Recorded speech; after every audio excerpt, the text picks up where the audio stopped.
I know they look the same, but they're not the same. More importantly, they don't engrave the same. They're both made by Rowmark, but this is one of their latest product releases. It's called GerMark. I'm going to give you my settings and a little bit of background today on LaserNug.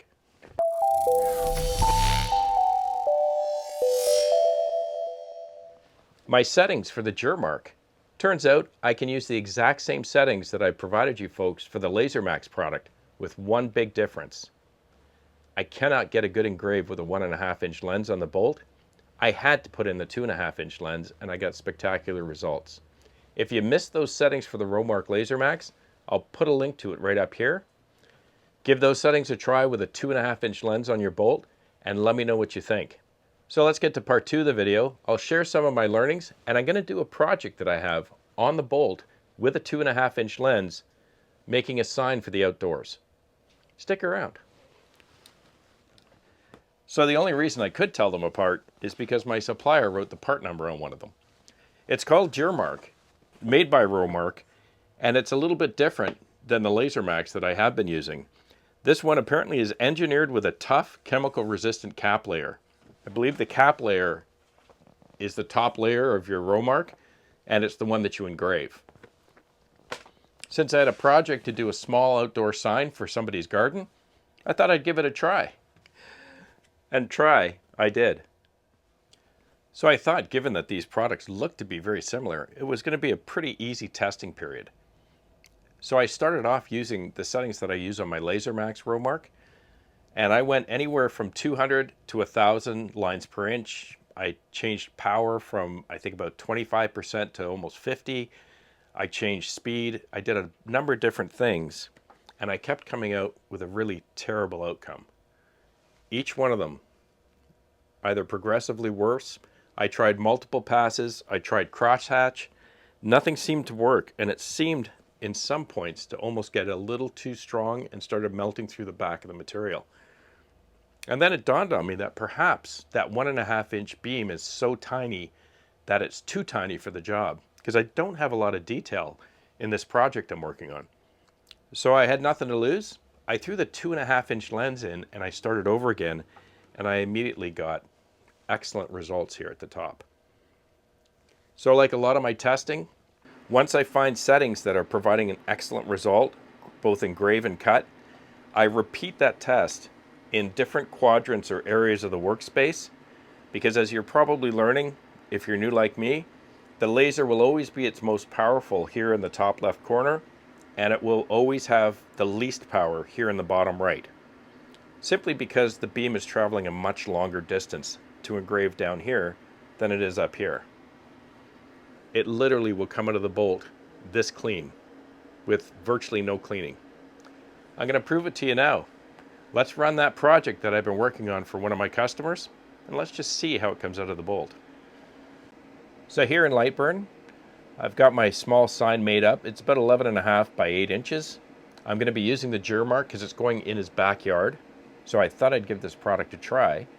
I'm going to come down here to the bottom right to my library, and I'm going to go to my Rowmark LaserMax settings that I put in there a few months ago, or about a month ago.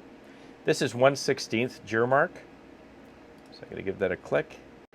I'm going to come up to the top. I'm going to highlight my fill layer.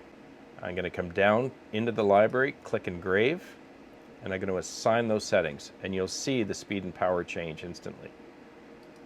Now I'm going to come back up. I'm going to highlight my line, and I'm going to use my cut settings for 1/16, and I'm going to do the same thing. I'm going to assign them to the line. I'm going to come up. I'm going to highlight my design, and I'm actually going to flip it 90 degrees. The reason I'm doing that is because I've got a full 12 by 20 sheet of this GerMark, and I don't want to cut out a corner of it, so to speak. So I'd like to do it sideways so that I minimize any waste on the sheet. As you know, the Rowmark products are not cheap. I've got that in. I am going to leave my origin in the top left corner. It's user origin, as you can see here. I have my settings. I'm 90 degrees. I'm going to send it to the bolt. When I engrave on Rowmark products, I do not leave the protective layer or the plastic layer on them. I like to pull that back. And because these settings work so nicely, I don't need to mask the product at all.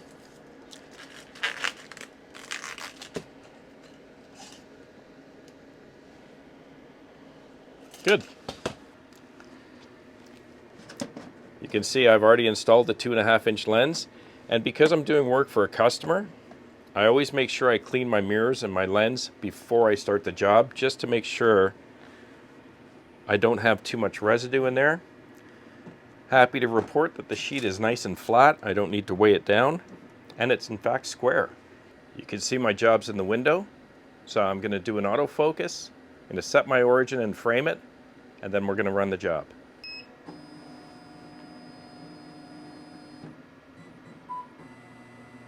When I'm running a job, I don't like to use the factory edges as an edge to the project or the completed project. I always like to cut it clean with the laser every time.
Okay, the moment of truth. I'm going to show it to you just the way it comes out of the bolt.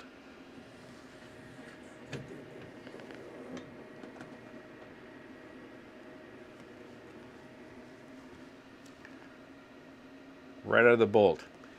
I'm going to hit it with some air just to get the loose residue off it, and then we're just going to use nothing more than a damp cloth with water and see how she shows up.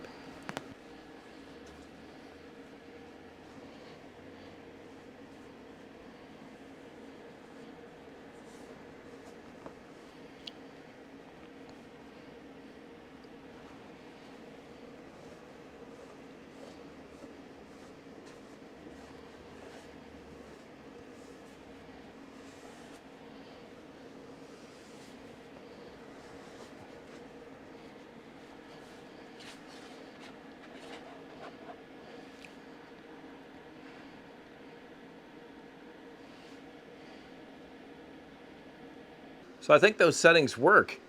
I may have to adjust the cut settings because I noticed that 2 of my screw holes didn't fully cut through.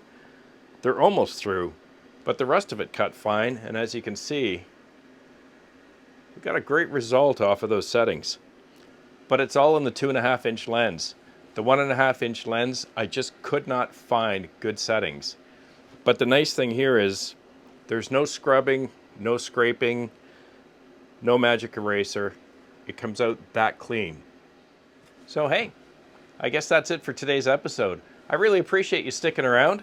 I hope it was helpful, and I wish you all the best with your laser projects this week. Please be kind to one another, and I'll see you again right here. I'm Gord Potter, and you've been watching Laser Nug. Cheers.